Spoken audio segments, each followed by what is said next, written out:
দক্ষিণ পূর্ব এশিয়ার একটি পুরনো সীমান্ত দ্বন্দ্ব হঠাৎ করেই উত্তপ্ত হয়ে উঠেছে। 24 জুলাই ভোরে থাইল্যান্ড কম্বোডিয়া সীমান্তে থামোনথম মন্দিরের আশেপাশে ভারী অস্ত্র ব্যবহার করে দুই পক্ষের মধ্যেই সংঘর্ষ শুরু হয়। সংঘর্ষের প্রাথমিক হিসেবে কমপক্ষে 9 জন থাই বেসামরিক নাগরিক নিহত হয়েছেন, আহত হয়েছেন 14 জন।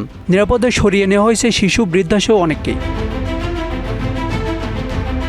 থাই সেনাবাহিনী জানিয়েছেন, কম্বোডিয়া BM-21 রকেট এবং আর্টিলারি ব্যবহার করে আক্রমণ শুরু করলে F-16 যুদ্ধবিমান মোতায়েন করা হয় এবং একাধিক বিমান হামলা চালিয়ে দুটি কম্বোডিয়ান সামরিক ঘাঁটি ধ্বংস করা হয়েছে। কম্বোডিয়া এটিকে অপ্রত্যাশিত হামলা বলে কটাক্ষ করেছে। দুই দেশের পক্ষ থেকে পাল্টাপাল্টি আরোপ করা হয়েছে প্রথম হামলার দায়। কম্বোডিয়ার প্রতিরক্ষা মন্ত্রণালয় বলছে, তারা কেবল আত্মরক্ষা হিসেবে প্রতিক্রিয়া দেখিয়েছে। আর থাইল্যান্ড দাবি করেছে, বেসামরিক এলাকা ও হাসপাতালে কম্বোডিয়ান আগ্রাসন সংঘটিত হয়েছে। পুরো ভিডিওটি দেখতে কমেন্টসে পিন করা লিঙ্কে ক্লিক করুন।